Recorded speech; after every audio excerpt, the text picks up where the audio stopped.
Alhamdulillahi Rabbil Alamin.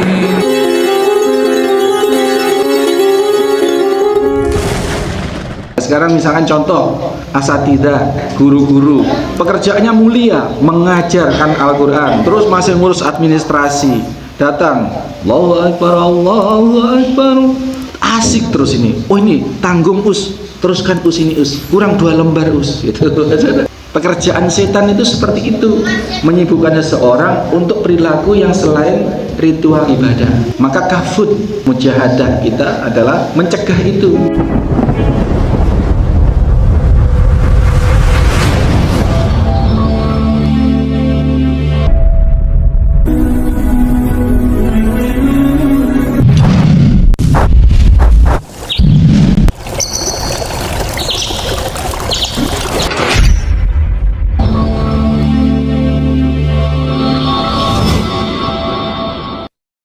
Bismillahirrahmanirrahim. Assalamualaikum warahmatullahi wabarakatuh. Gimana, sehat bapak-bapak ibu-ibu? Alhamdulillah. Alhamdulillah. Adik-adik sehat? Masih ada yang ngantuk? Halo? Enggak jawab. Sehat ya? Nah, ini cek sound ini. Gimana, respon nggak? Omongan yang di depan ini terdengar nggak? Jangan-jangan nanti materi juga tak ngeding. Sehat ya? Alhamdulillah. Kita mulai. Innal hamdalillah nahmaduhu wa nasta'inuhu wa nastaghfiruh wa na'udzu billahi min shururi anfusina wa min sayyiati a'malina. May yahdihillahu fala mudhillalah wa may yudlil fala hadiyalah. Asyhadu an la ilaha illallah wahdahu la syarikalah. Asyhadu anna Muhammadan abduhu wa rasuluh la nabiyya ba'dah. Wa ba'd. Hadirin hadirat, bapak-bapak, ibu-ibu, adik-adik, anak-anakku sekalian, di Allah Yatim Center, Majelis Ta'lim, Majelis Ilmu, dan juga dimanapun berada saat ini, rahimani rahimakumullah. Ingat, setiap pekerjaan, meskipun pekerjaan itu halal, tekalah orang jualan nasi, yang dijual itu ikannya ikan yang disembelih dengan basmalah, juga termasuk binatangnya binatang yang halal. Semua yang dijual di etalase makanan itu halal semua. Dagingnya daging sapi disembelih dengan syar'i, semua halal. Juga membuat tarif juga ditunjukkan di depan. Jadi orang makan itu, Pak, salah satu warung yang tidak syar'i itu tidak tahu harga berapa. Jadi kita mau makan itu nggak ngerti ini harga berapa. Tahu-tahu berapa, Bu? Sekian, kaget kadang-kadang. Wah, kok segitu ya? Ini namanya gharar. Ini transaksi muamalah yang gharar. Kita bertransaksi, kita sudah makan, tapi kita belum tahu, belum jelas, itu gharar. Maka Bapak Ibu sekalian, kalau masuk ke rumah makan atau beli apa, itu memang wajib tahu dulu. Jangan sungkan, jangan malu, kadang gengsi. Ah, berapapun saya makan. Bukan masalah gengsi itu, bukan masalah kita punya uang atau tidak punya uang, tapi demi mengabsahkan transaksinya. Masuk warung, kok tidak ada harganya ya di sini, Bu? Kalau nasi apa ini berapa? Harus jelas, Pak, di depan. Itu harus jelas. Maka lebih nyaman kita kalau masuk warung, apakah bakso, apakah soto, apakah nasi campur, itu kelihatan itu apa menunya itu. Nasi soto sekian, kayak di Sari Asih itu ada, Pak, nanunya itu. Nah, itu yang syar'i seperti itu. Di beberapa warung bakso seperti itu, bakso urat 12.000, bakso tetelan 15.000, kan gitu. Bakso super jumbo sekian. Nah, itu. Jadi itu bukan masalah kita punya uang atau pelit atau tidak, masalah keabsahan di dalam bertransaksi itu. Itu ya, jadi jelas. Kok sampai makanan ya? Tadi bahas apa, Pak? Bahas apa tadi? Ayo, bahas apa terakhir? Halo? Iya, mujahadah itu memang temanya. Sampai mana kita barusan? Iya, nafsu juga terkait itu. Ya, jadi perlakuan kita terhadap segala sesuatu itu berdasarkan pensyariatan. Nah, para ulama memberikan satu definisi. Tadi kalau pengertiannya mujahadah itu bersungguh-sungguh atau berjuang, lebih pada berjuang melawan hawa nafsu. Para ulama merumuskan kapsun nafsi an irada biha. Jadi mujahadah itu adalah mencegah diri, di mana diri itu memiliki iradatiha, memiliki minas suhli bi ghairil ibadah, memiliki kecenderungan untuk meniadakan atau tidak melakukan atau melakukan segala sesuatu yang selain ghairi ibadah. Ini petanya, ini penting. Jadi nafsu itu adalah senantiasa, tadi jelas ayatnya innan nafsa bi amaratum bisu.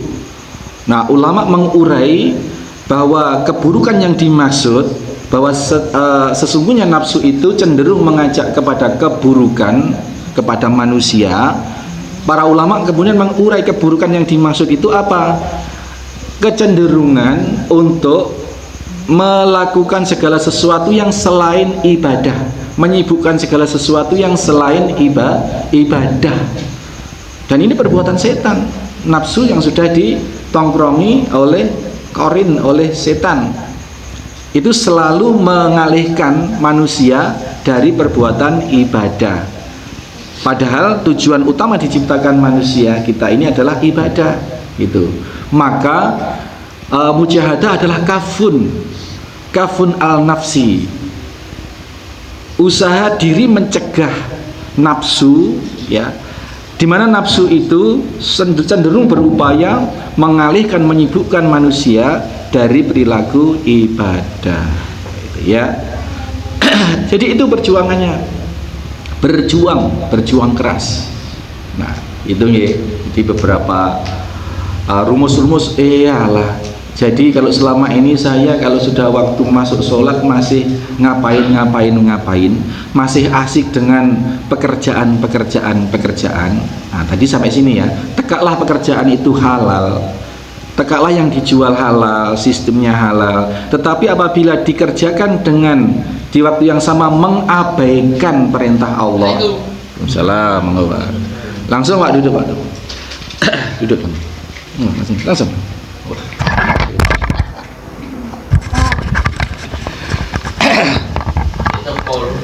Ya, kita ulangi ya, sampai sini tadi, sampai rumah makan Padang tadi itu sampai ini.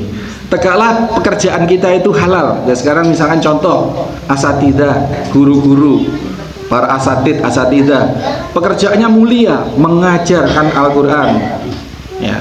Terus masih ngurus administrasi, datang Allahu Akbar, asik terus ini. Oh ini tanggung us, teruskan us ini us. Kurang 2 lembar us gitu. Ini perlu diwaspadai bahwa inilah pekerjaan setan itu seperti itu, menyibukkan seseorang, ya, menyibukkan seseorang untuk perilaku yang selain ritual ibadah. Maka kafut kita, mujahadah kita adalah mencegah itu, memerangi itu. Paham ya asatidah sampai sini? Tegaklah pekerjaan itu mulia, tetapi apabila dalam pekerjaan itu mengabaikan seruan Allah yang lebih qat'i, yang lebih wajib, maka menjadi tidak berkah, menjadi cacat pekerjaan itu. Jualan sudah semuanya halal, harganya tidak main-main, yang dijual juga tidak main-main, tetapi datang waktu sholat masih tetap buka dan tidak berangkat sholat. Ini usahanya, jualannya halal tetapi menyalahi syariat, tidak berkah akhirnya. Yang sangat guatel nih itu Pak, orang-orang narik sumbangan untuk membangun masjid. Pas waktu Jumat tidak berhenti itu Pak. Pada yang narik sumbangan itu laki-laki, dewasa. atau tidak Jumat lah, misalkan sholat duhur lah, asar, terus masjidnya sholat asar adzan, orangnya tetap narik sumbangan di jalan. Wah, ini beremah ini ya, yang sudah nyata-nyata seperti itu. Jadi ini perilaku yang sangat-sangat kontraproduktif. Mengejar apa sih sebenarnya? Kalau memang narik amal di jalan itu pekerjaan mulia, iya mulia. Tetapi di saat yang sama mendurhakai perintah Allah Subhanahu wa taala. Maka di lembaga sini Bapak Ibu sekalian, waktu sholat. Makanya kita kasih satir ini untuk yang akhwat, untuk yang perempuan, yang laki di sini. Ketika sudah dengar as-salatu wassalamu alaik, murid-murid di sini diingatkan, anak sudah siap-siap kita mau masuk waktu sholat duhur. Di sini sholat duhur anak-anak itu. Ya sholatnya ya sholat, pokoknya sholat sudah. Nanti asatidzah yang berhalangan bimbing di ruangan. Ayo sholat duhur sekarang. Ya sudah. Yang tidak berhalangan, yang dewasa yang tidak berhalangan di aula sholat berjamaah. Seperti itu. Agar yang kita lakukan itu berkah, Bapak Ibu sekalian. Kita kerja di dunia ini dapatnya berapa sih? Tegaklah gaji kita itu 100 juta sebulan. Misalnya sebulan 100 juta sekalipun, dapat apa 100 juta itu? Kalau sudah mati wassalam, tidak ada yang dibawa itu. Murah itu, Pak. Orang yang transaksi bisnis dapat 5 miliar, 10 miliar dalam 1 bulan, ada Pak, ada ya, ada. Tapi tidak ada seberapanya sebenarnya kalau kita komparasikan, perbandingkan dengan nilai ibadah. Misal lah sekarang sholat qobliyah subuh atau sholat sunnah fajar, itu kita dijamin oleh Allah mendapatkan pahala dunia seisinya. Dunia seisinya. Kita lihat yang di permukaan dunia aja ada apa?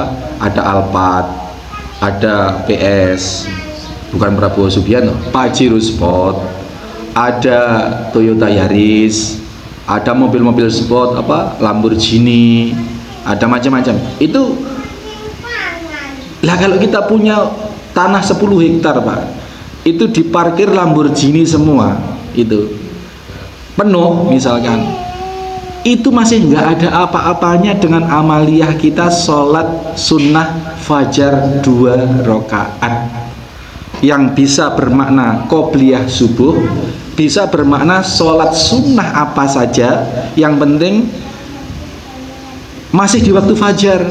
Jadi tidak otomatis sholat sunnah fajar itu qobliyah subuh.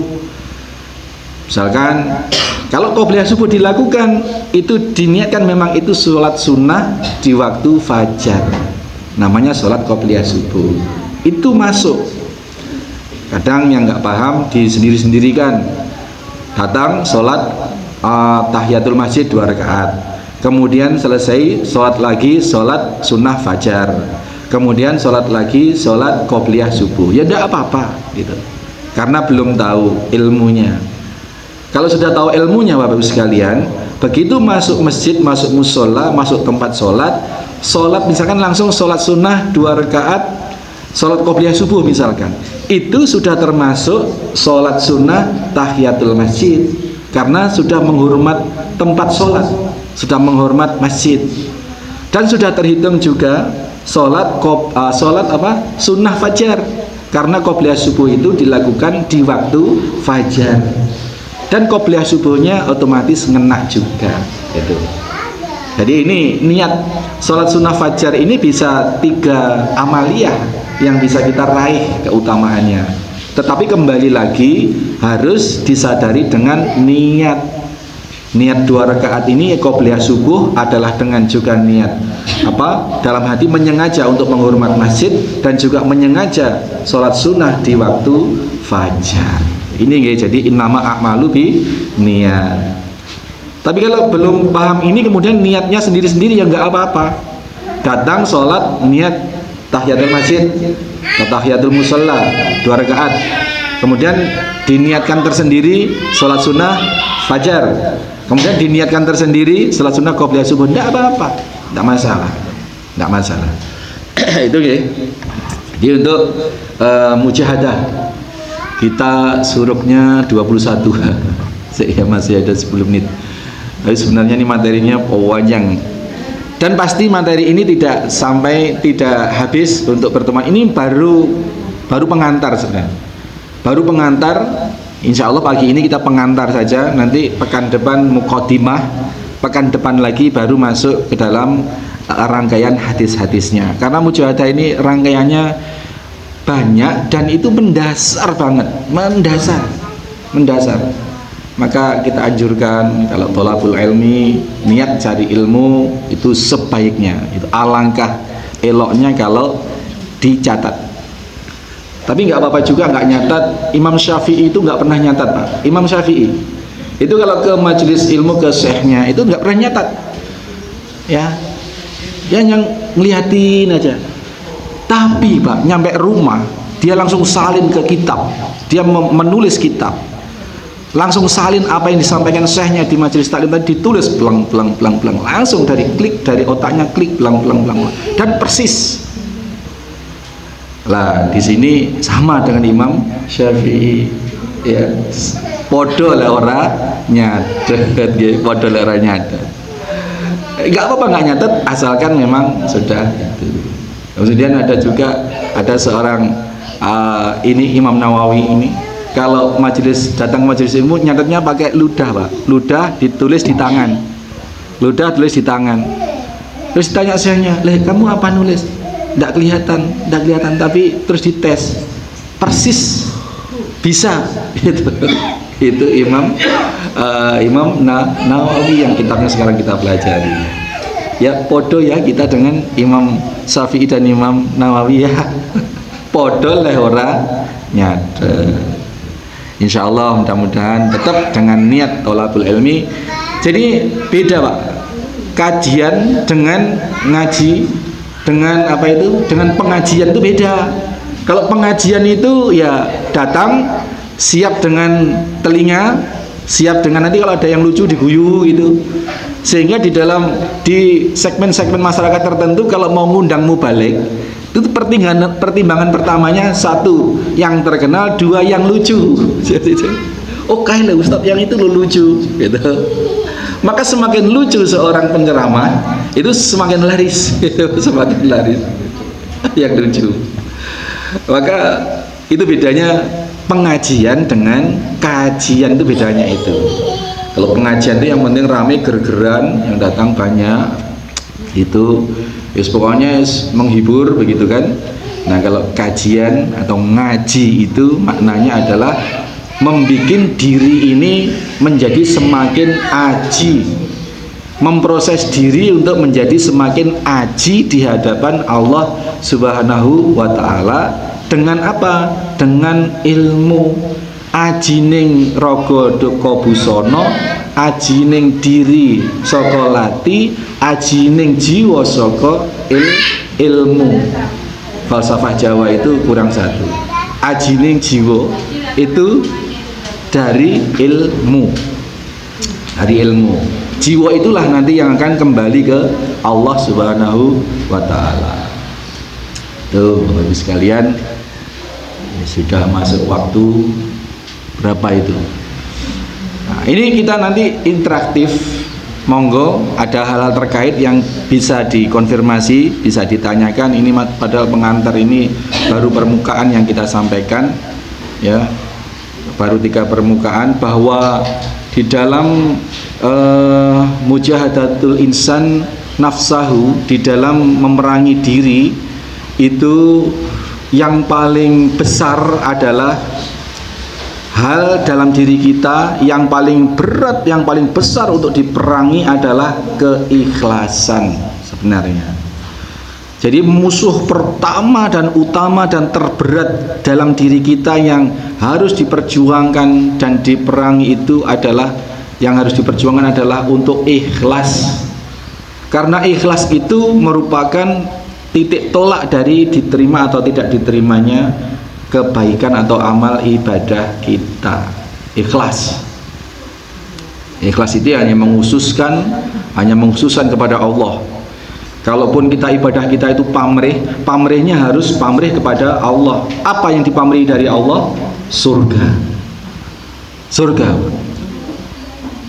Kalau kita beribadah itu karena sungkan, karena takut, boleh, tetapi harus sungkannya, harus takutnya harus hanya kepada Allah. Apa yang ditakuti dari Allah? Nerakanya Allah, ketidakridhoannya Allah, kebenciannya Allah kepada kita, ketidaksukaannya Allah kepada kita yang bermuara dengan nerakanya Allah. Ayo sekarang kita perbaiki motif kebaikan kita, harus betul-betul ikhlas, dan keikhlasan itu yang harus kita perjuangkan dari waktu ke waktu, karena itu hal yang paling berat. Hal yang paling berat. Apalagi sekarang itu masanya masa medsos, Pak. Masa medsos. Apa-apa viral. Masa koloke viral. Kemudian ngaji, baca Quran viral. Pengajian viral. Nyanyi viral gitu. Nah, ini tantangan keikhlasan kita. Saya ini juga kontradiktif. Ngaji di video kemudian di-upload ini betul-betul kalau tidak dikelola hati betul terjerumus dalam ketidakikhlasan gitu. Ketidakikhlasan. Nah, sekarang apa-apa pasang status ya. Sholat tahajud yang sedianya adalah merupakan yang amaliyah yang paling strategis untuk memperoleh keridhaan Allah karena keikhlasannya, karena nggak ada orang yang tahu. Di era medsos ini celahnya besar, Pak. Setelah sholat tahajud buka WA, pasang story IG, IG, Facebook, alhamdulillah sudah tahajud 2 rakaat. Nah, ini sesuatu yang sangat terlindungi, sekalipun di era sekarang ini sangat terbuka peluang untuk riya. Mbak-mbak, halo, yang rajin tahajud, atau maaf, 2:30, 2:30, saya itu sering, Pak. Saya itu HP nggak pernah dimatikan kecuali kalau sudah drop tak cas itu. Ada WA masuk di grup terutama ya, tahajud atau tahajud time dari yang ngirim. Ini yang ngirim ini ya secara zahirnya baik lah, mengingatkan orang, gugah orang. Tetapi bisa terjerumus dalam riya bahwa iki lo aku istangi dan aku membangunkan orang-orang. Bisa seperti itu, Pak. Bisa seperti itu.